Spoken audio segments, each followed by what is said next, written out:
trouxemos sobre a gabinete, que é o seguinte: nós carecemos de um terceiro sistema que reconheça a produção de tecnologia colaborativa, não só em tecnologia da informação, mas também nas diversas áreas que já estão utilizando esse tipo de método hacker para desenvolver colaborativamente soluções.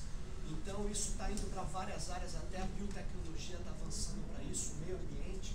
Então eu acho que ter um sistema, tal qual é o sistema do CNPq, dos institutos, que é muito bom para as universidades, como o professor Nelson Pedro mostrou, ele mudou a cara disso, como está se tentando fazer o FINEP, o sistema com as empresas, incentivando que elas desenvolvam tecnologia internamente. Nós precisamos de um terceiro sistema, porque, por exemplo, a gente sempre fez gambiarra. A gente arrumava bolsa de doutor para montar um negócio para a comunidade. É o que o Anelak falou. Nós temos desenvolvedores individuais e nós temos coletivos que não querem ser empresas nem ONGs. Por exemplo, o Debian.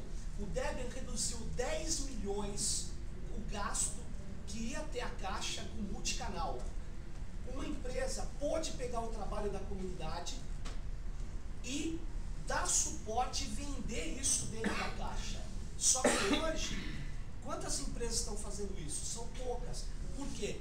Porque nós precisamos ampliar a produção de código aqui dentro, ampliar a produção de código e de tecnologia, fazer formato aberto.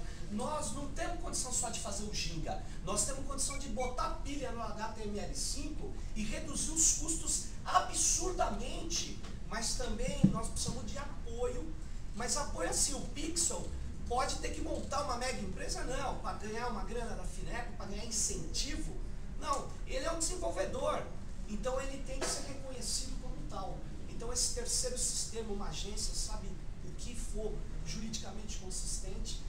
Eu acho assim, o que o Gilberto Gil fez na cultura, foi importante reconhecer que a cultura está para além da Rede Globo. É reconhecer que a ciência e a tecnologia estão além das universidades hoje. Então você pode ser o ministro que vai construir esse terceiro sistema. Nada para além da Rede Globo. Nada. Desculpa aí. Concordo com o Júlio. Deixa pra lá, deixa pra lá. Eu gostei muito. É um desafio muito grande. Eu venho de uma cultura analógica, vocês são todos uma cultura digital. Até a velocidade, né? Nem todos aqui? Todos são hackers, inclusive na vida analógica. Então, e o Estado brasileiro, o Estado em geral, ele é lento para incorporar, para dialogar, para valorizar os novos movimentos e as fronteiras do conhecimento. As fronteiras que a sociedade e as relações sociais, a sociedade civil, ela vai estabelecer novas práticas, novas exigências. E é no movimento de contestação e negociação que você vai incorporando direitos e políticas públicas e ampliando os espaços para a sociedade civil. Eu acho que nós estamos vivendo já há algum tempo, acho que foi boa o exemplo do Alexandre Paz e Parente, quando ele falou do Gandhi, né? É um movimento de diálogo, de tensionamento, de questionamento, de construção de um novo espaço, que essa comunidade tem uma cultura de liberdade, que se organiza fundamentalmente a partir do espaço da internet e vai impondo, vai exigindo, vai... Foram muitas coisas que foram apresentadas aqui. Eu acho que nós não vamos conseguir fechar isso se a gente não tiver um encaminhamento dessa reunião. Que aqui envolve desde problemas de licitação, que as regras de controle do Estado elas são extremamente rígidas. Nós conseguimos, por exemplo, estabelecer uma política de compras hoje, MP4 foi implementada, o Estado pode dar prioridade para comprar serviços que tenham inovação, que sejam produzidos no Brasil e gerem emprego no país. Que é uma coisa que devia estar aí. Alguns estados já usam isso há 70 anos, desde a crise de 29, nós chegamos atrasados. Então tem alguns novos. Na área, por exemplo, de produção de alimentos, merenda escolar, você criou possibilidades da agricultura local familiar ter prioridade nas compras do poder local. Então você tem alguns movimentos, mas existem regras que precisam ser elaboradas para que a gente possa avançar. Nós vamos ter um sistema híbrido. vai lidar com o software proprietário e tem que lidar, e tem que valorizar, e tem que impulsionar o movimento de software livre. A grande questão do movimento é a qualidade da produção que é feita. Você ter um padrão de qualidade que possa competir com as empresas organizadas na prestação de serviços. É absolutamente fundamental que isso seja assegurado. Nós temos o gabinete mesmo, o Mozilla, ele participou do Mozilla, né? Toda a minha assinatura é feita pelo Mozilla.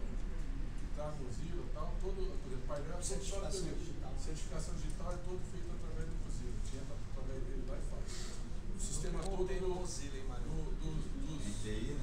ministérios todos, a certificação digital é feita pelo Mozilla. Então nós precisamos aí construir um caminho. Alguns temas que foram tratados, só que eu queria levantar. Primeiro, essa questão do risco. Desenvolvimento é risco. Inovação é risco. Pesquisa é risco. O fato de você investir num projeto, por exemplo, CNPq, é uma casa da ciência.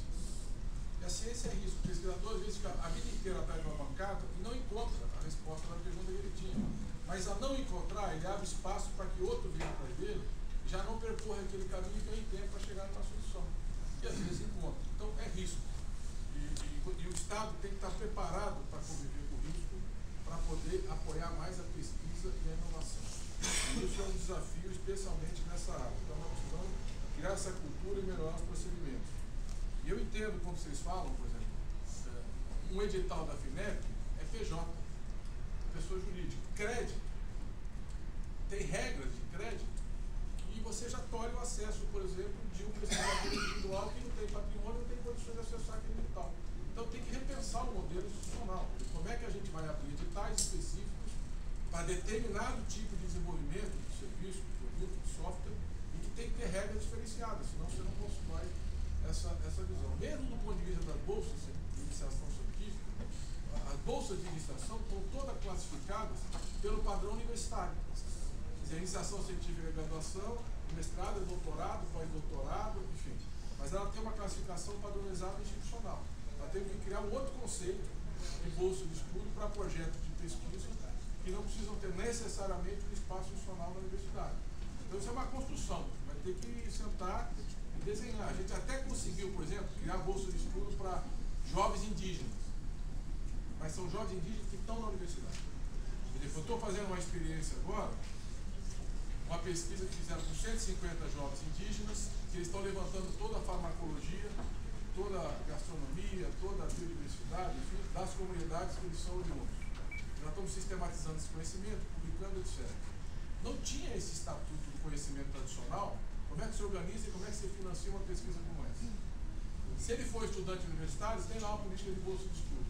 Mas se ele for um jovem indígena, lá na comunidade dele, fazer uma pesquisa que faz todo sentido, do ponto de vista, por exemplo, da biodiversidade, conhecer que tipo de cultura, você criar um banco de genoma com mais espécies, etc., você não tem essa estrutura dentro do Estado brasileiro. Então, nós temos um desafio em outras áreas, eu classificaria você. Na área de inclusão digital, que foi tratado aqui, nós temos os centros, os CVT, Centros de Vocacionais Tecnológicos, que é uma estrutura bem complexa para algumas áreas, para formar mão de obra especializada e desenvolver trabalho em algumas áreas estratégicas, que pode ser um Hackers Lab, aí, como vocês pode fazer um laboratório para desenvolver experiência. Então, isso é uma coisa que nós temos. A gente podia fazer algumas experiências no Brasil, em alguns estados, e verificar qual é o resultado, fazer uma avaliação.